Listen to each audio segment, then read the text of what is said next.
ശബരിമല ധർമ്മശാസ്താവായ ശ്രീ അയ്യപ്പൻ ലക്ഷക്കണക്കിന് ഭക്തർക്ക് ആരാധ്യനാണ്. ധർമ്മത്തെയും നീതിയെയും കുറിച്ചുള്ള ഒരു മഹാകാവ്യമാണ് അയ്യപ്പന്റെ ജീവിതം. അദ്ദേഹം ഒരു യോദ്ധാവും യോഗിയുമായി ബ്രഹ്മചര്യവ്രതം പൂർണ്ണമായി പാലിക്കുന്നവനായാണ് സങ്കൽപ്പിക്കപ്പെടുന്നത്. ഒരു പ്രത്യേക പ്രതിജ്ഞയുടെ പുറത്ത് ഭഗവാൻ എന്തുകൊണ്ട് വിവാഹം വേണ്ടെന്ന് വെച്ചു എന്നതിന്റെ പിന്നിൽ ഹൃദയസ്പർശിയായ ഒരു ഐതിഹ്യമുണ്ട്. അയ്യപ്പന്റെ കഥ ആരംഭിക്കുന്നത് പാലാഴി മഥനവുമായി ബന്ധപ്പെട്ടാണ്. അസുരന്മാരും ദേവന്മാരും ചേർന്ന് പാലാഴി കടഞ്ഞപ്പോൾ പുറത്തുവന്ന അമൃത് അസുരന്മാർ കൈക്കലാക്കാൻ ശ്രമിച്ചു. ഇത് തടയാനായി മഹാവിഷ്ണു ലോകത്തെ അതിശയിപ്പിക്കുന്ന സൗന്ദര്യമുള്ള മോഹിനി എന്ന രൂപം കൈക്കൊണ്ടു. മോഹിനിയുടെ സൗന്ദര്യത്തിൽ മയങ്ങിയ അസുരന്മാർക്ക് അമൃത് കൈക്കലാക്കാൻ കഴിഞ്ഞില്ല. ഈ സമയത്ത് മഹാവിഷ്ണുവിന്റെ ഈ മോഹിനി രൂപം കാണാൻ മഹാദേവനായ പരമശിവൻ ആഗ്രഹമുണ്ടായി. വിഷ്ണു മോഹിനി രൂപത്തിൽ ശിവന്റെ മുന്നിൽ പ്രത്യക്ഷപ്പെട്ടു. ഈ അപൂർവമായ സംഗമത്തിൽ നിന്നാണ് മണികണ്ഠൻ എന്ന അയ്യപ്പൻ ജനിക്കുന്നത്. ശിവനും വിഷ്ണുവിനും ജനിച്ച പുത്രൻ ആയതുകൊണ്ട് അയ്യപ്പൻ ഹരിഹരപുത്രൻ എന്നറിയപ്പെട്ടു.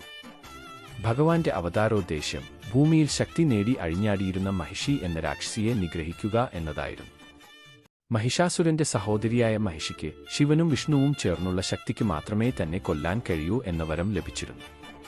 അങ്ങനെ മഹിഷിയെ നിഗ്രഹിച്ച് ലോകത്തിന് സമാധാനം നൽകാൻ വേണ്ടിയാണ് അയ്യപ്പന്റെ ഈ അവതാരം.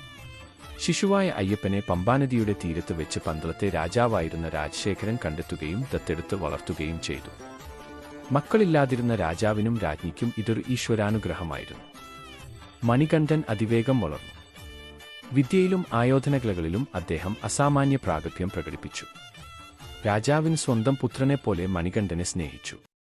എന്നാൽ രാജാവിനും രാജ്ഞിക്കും സ്വന്തമായി ഒരു കുഞ്ഞ് പിറന്നപ്പോൾ രാജ്ഞിയുടെ മനസ്സിൽ മണികണ്ഠനോടുള്ള സ്നേഹം കുറഞ്ഞു. സ്വന്തം മകന് രാജ്യം ലഭിക്കാനായി രാജ്ഞി രാജഗുരുവിന്റെ ദുരുപദേശപ്രകാരം ഒരു തന്ത്രം ആസൂത്രണം ചെയ്തു. കഠിനമായ തലവേദന അഭിനയിച്ച രാജ്ഞി തന്റെ രോഗം മാറാൻ പുലിപ്പാൽ വേണം എന്ന ആവശ്യം ഉന്നയിച്ചു. കാട്ടിൽ പോയി പുലിപ്പാൽ കൊണ്ടുവരാൻ മണികണ്ഠൻ തയ്യാറായി. ഇത് മണികണ്ഠനെ ഒഴിവാക്കാനുള്ള രാജ്ഞിയുടെ തന്ത്രമായിരുന്നു.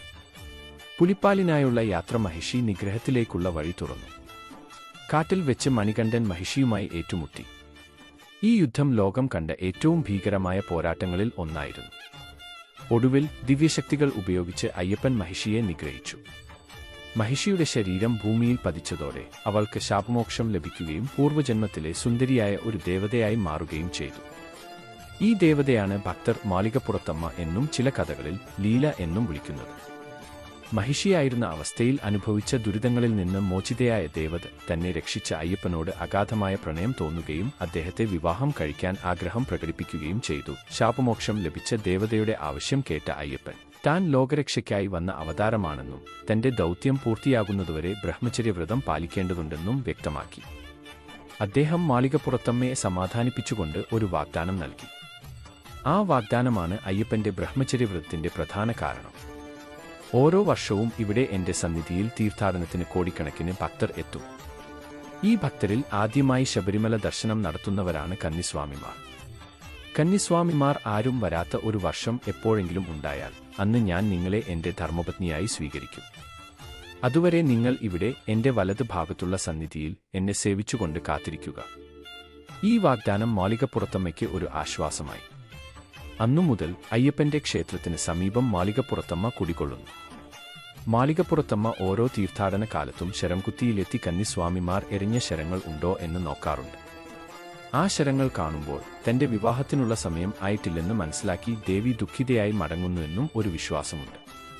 അയ്യപ്പന്റെ ബ്രഹ്മചര്യം ധർമ്മരക്ഷയ്ക്കുള്ള പ്രതിജ്ഞയാണ്. കന്നിസ്വാമിമാർ വരുന്നിടത്തോളം കാലം അദ്ദേഹം നിത്യബ്രഹ്മചാരിയായി തുടരും. അയ്യപ്പന്റെ ഈ ബ്രഹ്മചര്യവ്രതം ഭക്തർക്ക് ഒരു വലിയ സന്ദേശം നൽകുന്നു. 41 ദിവസത്തെ വ്രതം എടുത്ത് ശബരിമലയ്ക്ക് പോകുന്ന ഭക്തർ അയ്യപ്പനെപ്പോലെ ബ്രഹ്മചര്യം പാലിക്കണം എന്ന് നിർബന്ധമാണ്. ഭൗതികമായ ആഗ്രഹങ്ങളിൽ നിന്ന് മുക്തമായി മനസ്സിനെ ശുദ്ധീകരിച്ച് ആത്മീയമായ ഉന്നതി നേടാൻ ഈ വ്രതം സഹായിക്കുന്നു.